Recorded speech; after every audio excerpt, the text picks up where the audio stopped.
Brittany Stump, and I am the volunteer coordinator for the Foster Grandparent Program of Northern Utah here at Weber Human Services.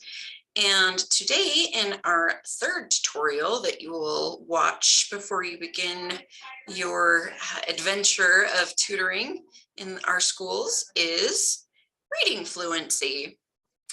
So let me go ahead and get this up and running. Today we will cover reading fluency. This is the third part in the 5 tutorials that you'll need to watch. This one is on fluency. What is fluency? So from the time we are born, we enjoy listening to stories or poems that are well phrased, paced, and are read with vocal inflection and ease. A fluent reader has control of the reading process. Their reading sounds natural and is more like speaking. A less fluent reader struggles and often reads words slowly, word by word. So I was just reading in a way that demonstrates my fluency. However, when you are working with kids who need tutoring, they might struggle with words. So they'll sit and look at it and be like, what is fluent, something like that. You'll notice they're just struggling with the words. And each word takes them a moment to pause, think about, they'll be sounding it out. This is demonstrating that their fluency needs some work. So here's some things to keep in mind when you're working with your students. A fluent reader can first recognize words and sound them out automatically. They're able to group words into meaningful phrases. They are able to apply strategies. They can apply quick strategies to read unknown words. So even if a word is new and unfamiliar to them, they have methods that they've developed over time to quickly sound that word out and move on. And then they will also self-correct. So if they detect a word that they have said incorrectly, they will correct their reading mistake and move on. So here are some fluency concepts that we'll go over today. Like other reading skills, fluency develops through reading, and more reading. It's strange to me that people think that they're going to be able to be great readers without actually reading things. You wouldn't expect a football player to be amazing if he never goes out onto the field and practices. So the best way to develop fluency is by reading. Reading aloud so that you can hear if you're actually speaking the words and reading them in your head correctly. If something comes up and it's wrong, and whoever you're reading aloud to is like, no, that's not quite right, then you're able to self-correct faster. Learning decoding skills. And again, based on your workstation, a lot of the programs that they're using, like iReady's math, like Lexia and Reading Horizons, they'll be teaching these kids decoding skills. And so whichever station you go to, they should be giving you an overview of the methods that they're using. They need to have a knowledge of letter sounds. They need to understand sight words and use of story context for the meaning of words. So for instance, my son often will come across a new word that he's never encountered before, but based on the other words in the sentence, will often be able to deduce what that word means because of its situation in relationship to other words in the sentence. So how will you detect a fluent reader as a tutor? Well, you're going to want to look for the child's ability to read a story at a normal pace. So obviously, if a child is struggling over words a lot and reading very slowly, then that's a cue. But you might also encounter kids that they're not having problems with the words whatsoever and might just fly through as quick as they can because they want to get their reading over and done with and on to the next thing they want to do. But their retention of what they just read is really bad. So even though they're flying through the words, they are not having any comprehension of what they just read. They will use vocal inflections while reading. So they'll cue something with a question mark, like how to detect a fluent reader, question mark. They need to have the ability to quickly work their way through unknown words and retell a story that they've just read. So in the example that I gave of a student who might be reading extremely fast, so they're showing off that, yeah, I know these words, big deal. So then you'll be like, okay, retell the story to me. If they're unable to do that, they're not a fluent reader. They're just a quick reader. So how do we support fluency? Well, by reading with and listening to fluent readers. So a lot of those things about vocal inflections, you're only going to learn by listening to someone read. So you may often be tasked with just reading them stories as the tutor, which I find really fun. But your ability as a reader is going to help influence their ability.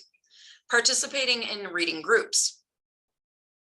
Now, for the most part, you're probably going to be working one-on-one, but every once in a while, you might be tasked with working with a group of children, 2 to 3, possibly 4. We really don't want to get it much larger than that, but reading groups are useful because when they listen to their peers read, they'll pick up on cues. Reading age level appropriate books aloud. So clearly, I'm not going to give my 7-year-old son Don Quixote. That is not age appropriate for him. But you also don't want to dumb it down so much that they're bored, because there'd be a lot of times that I was working with 1st and 2nd graders, and you'd bring out this very basic little book and they'd be like, oh, we read these in kindergarten. I don't need to read this anymore. So if they're able to actually get those words and they're picking up on the sight words, you might want to bump them up, even if they have been placed with those particular reading packets.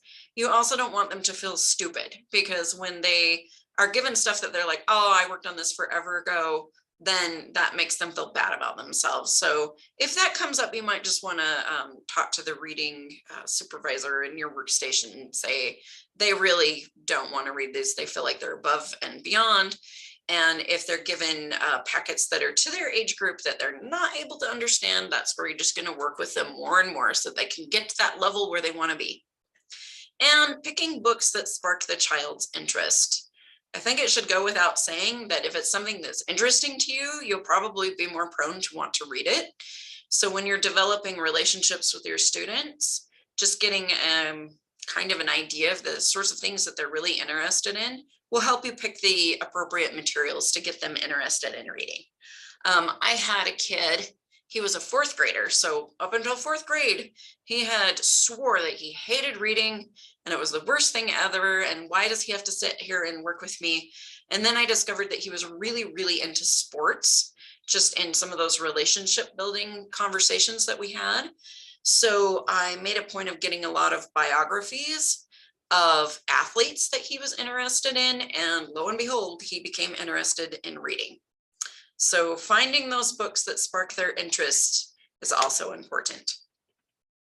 Okay, reading activities. Well, you're going to have the student adult reading, obviously, as the tutor, where they're going to read one-on-one with you or another adult, so parents, grandparents.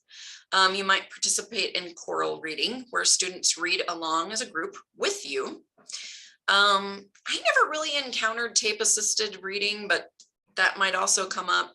I can see this being useful for children in situations where English might not be the first language in the household. So you might want to get them some audiobooks. And if those resources are not available in your school library, I know that there are a lot available in most of the county library systems. Partner reading, where you pair up students and they read aloud to each other. This is kind of fun in situations where they're just sick of dealing with you. And most of the time that won't come up, but every once in a while it might. So you're going to want to pair them up with somebody that they like reading to, but just make sure that it doesn't turn into playtime, that they're actually reading to one another. I think I did readers theater once when I was working as a paraprofessional, and that was really fun. And that's where students perform a play based on a book that they've read. So that might be a little carrot to dangle to get them into reading. It's like, if you finish reading this book and you're able to give me really great 5 points of good retail, then maybe we could have theater. based on how much time you work with them. I don't know if you'll be able to do that, but you might chat with the person that's supervising you at their workstation. So maybe you could reserve that for time with them on Fridays or something. So like if they do a really good job during the week, you could maybe be like, oh, but on Friday, if we get all of our work done, maybe we could do reader's theater. And then again, repeated reading. So just read, read, read, repeat. You get better through practice. Read, read, read. That is the mantra to get them fluent. Okay, use of timed reading. This was a big one at the school that I used to tutor in. Children learn to be fluent by reading the same passage several times, and they will use a 1-minute timed reading to encourage faster paced reading. This one, I have thoughts about this one. I see that it's really useful, but then kids will often just get really hung up on the time. Like I remember there was somebody that I used to work with, and I'd put before him his little sheet that he had to read, and I'd get ready to start the timer on my phone, and he'd be so like concerned about his time on the phone that he kept getting distracted from what he was reading and checking the phone. At that point, I'd be like, just ignore this, okay? So oftentimes in order to like gauge their benchmark, you're going to be required to do this, but try not to make such a big deal about how fast they are. I would always say, I just want you to read like normal and don't worry about the time. It's just for me. It says nothing about you, so that they don't get super hung up on the time. And these timed reading sheets will look like this. This is the same kind of stuff that they send home with my son. And we do this for homework. So what they're going to do is they're going to begin reading this story. And when they start, you'll hit your 1-minute timer. And then wherever they end up on that story, let's say, for instance, right here, they ended on Prince at the 1-minute mark. Over here is, oh, let me go back. Over here is a list of how many words per minute that they're reading. So this line is 75 words per minute. So if they ended on Prince, you would just subtract the remaining words to get their time. And then often it will be down here at the bottom of the sheet where you write in, this is how many words per minute they were able to read. And you might, like for a week, just do this over and over with a child and see how much quicker they get, so they're not struggling over the words so much, and make a big deal of their improvement. When you see that they are getting words more quickly, you're gonna be like, see, you read this many more words. But then again, you don't want to get them all hung up on the timing. So I often will be like, wow, look, you read that so much smoother this time. Look, you didn't even struggle over any of those words this time.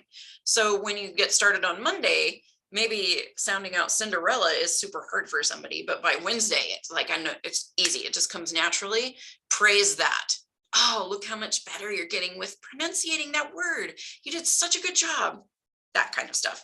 Again, praise goes a long way. Give them lots of praise. This is a fun little video from PBS Reading Rockets. We'll just watch this really quick. Funding for the Reading Rockets Launching Young Readers series was provided by the United States Department of Education, Office of Special Education Programs.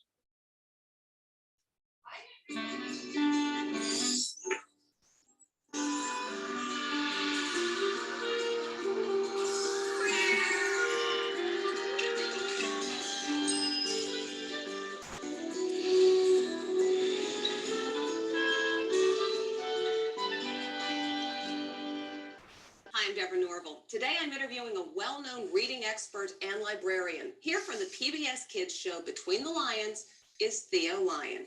Hi, Deborah. Boy, I'm a big fan of yours. I've always lionized you. Thank you. So, Theo, tell me, what is reading fluency? Oh, Deborah, if I may, I've actually prepared some remarks on the subject. Hamburger, steak, lamb chops. Oh, I'm sorry. That's my shopping list. Oh, yeah, here we go. Yes. Fluency is the ability to read quickly and easily. It means you can decode individual words accurately and automatically and understand those words as you read them.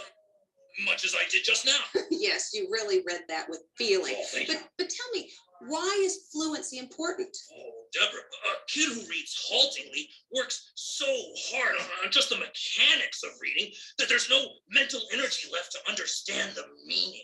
That's food for thought, Theo. And I've watched that firsthand. Kids that are just really struggling to get those words out. Funding for the It's frustrating for them. So they'll be very, very like exhausted by the end. And that's when you might want to take a break and do some of those little like I Spy activities that I mentioned in the second slideshow. Just to sort of give their little brain a rest. Or you might even have a minute where you guys just take a few deep breaths and maybe look around the room so that they can rest their little brain. Again, you cannot praise their efforts enough. So try not to get hung up on things like smart or you're so bright. Don't give that kind of praise because that's a sort of innate thing. What you want to praise is effort. Always praise the effort. And then this is just a little humor. It's called reading. It's how people install new software into their brains in this digital era. That can be useful. And our most important takeaway is remember that even a small amount of progress is progress. A lot of our students will struggle in the beginning, but tiny steps in the right direction are a major achievement, and praise those tiny steps. So kids will get really frustrated when they think that there's something that they're not good at, and they'll immediately just say, I'm not good at that. So once they've decided that they're not good at a thing, the effort kind of goes out the window. What you want to praise is those efforts. And that's the end of this slideshow. So thank you for your time. Here's all of our contact information. If you have any questions for me, please don't hesitate to call or email. And then here is all of the rest of our information if you need to contact myself for charity or mail anything to us. And I hope you have a good day.